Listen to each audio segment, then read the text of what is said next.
Finally आज मेरी 2 महीने से रुकी हुई विश कंप्लीट हो गई। Hi guys, welcome to my weekend series. So आज था संडे और सुबह ही मेरे हस्बैंड ने ब्लिंकिट से सामान मंगा दिया था। एंड जब भी मैं किचन में गई सो आई सॉ कि he was preparing for his breakfast, जिसमें उन्होंने बनाया था अपने लिए bread omelette.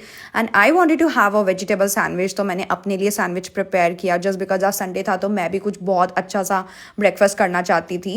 And sandwich prepare करने के बाद मैंने फाइनली किया अपना ब्रेकफास्ट। मैं गई रूम में and it was really very tasty. उसके बाद मैंने की अपनी शादी की एल्बम के लिए फ़ोटो सिलेक्ट, जो कि मेरे लिए एक बहुत ही बड़ा टास्क था क्योंकि कितने टाइम से मुझे टाइम ही नहीं मिल रहा था कि मैं कुछ भी फ़ोटो सिलेक्ट कर सकूं। So guys please let me know in the comment section if you want to see my whole album. And photo select करने के बाद मैं आई थी किचन में और मैंने देखा मेरे हस्बैंड ने ऑलरेडी सारा काम कर दिया था क्योंकि मेरी उंगली में लगी थी चोट। And guys he really help me a lot, वो मेरी बहुत ज़्यादा हेल्प करते हैं जब भी उनको टाइम मिलता है। और मेरे हस्बैंड को बिजनेस ट्रिप के लिए जाना था केरला, तो इसलिए हमने वहाँ की ड्रेस मंगाई थी जो कि थोड़ी डिफेक्टेड निकल गई थी, इसलिए हमने इसको रिटर्न कर दिया। And now it's time to have some lunch. So मैंने किया फिर लंच प्रिपेयर किचन में आके। And then in lunch we were having kadhi pakora and chawal, just because वो मुझे बहुत ज़्यादा पसंद है और वीकेंड में ही हम ये सब चीज़ें बना सकते हैं just because it's a bit time taking.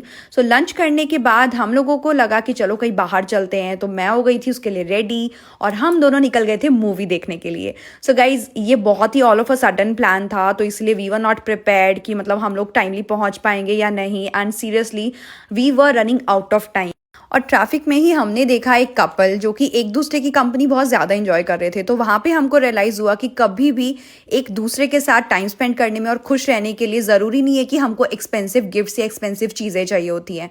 तो हम लोगों को उनसे काफ़ी मोटिवेशन मिली। Guys, we are 10 minutes late. हम लोग पास ही के पीवीआर में आ गए थे और हम टिकट बुकिंग के लिए खड़े हुए थे क्योंकि हमको लगा था कि शायद हम टाइमली नहीं पहुंच पाएंगे, इसलिए हमने ऑनलाइन बुकिंग नहीं कराई थी। बट गाइस फाइनली हम लोग पहुंच गए थे। थोड़ी सी मूवी स्टार्टिंग की हमारी मिस हो गई थी but we both really enjoyed a lot. और फिर हुआ यहाँ पे ब्रेक और फिर ब्रेक में हम लोग आए बाहर। हमने बाहर का पीवीआर देखा क्योंकि हम लोग यहाँ पे पहली बार आ रहे थे, तो हम लोग सारी चीज़ें एक्सप्लोर कर रहे थे। एंड गाइज हम लोग काफ़ी ज़्यादा इंजॉय कर रहे थे इस मूवी को क्योंकि मैंने इसका फर्स्ट पार्ट तो देखा था और सेकंड के लिए मुझे इतना ज़्यादा टाइम लग गया था, मुझे नहीं पता था मेरे को 2 महीने लग जाएंगे धुरंधर 2 देखने के लिए, जबकि सब लोग इसको देख के इसका रिव्यू भी दे चुके थे। सो बट फाइनली कोई बात नहीं कि थोड़ी देर से हुआ बट एटलीस्ट हुआ तो सही। सो मैं बहुत ज़्यादा खुश थी। एंड फिर उसके बाद हम लोग आ गए थे वापस और फिर यहाँ पे हम लोग को काफ़ी ज़्यादा लेट हो गया था, अराउंड 11:30 से 12 बज गए थे रात के। तो हम लोगों ने अपना डिनर भी बाहर से ही पैक करा लिया और हम चल दिए घर की साइड। सो गाइज फिर उसके बाद हम लोगों ने डिनर किया और हम सो गए। So please do follow for more.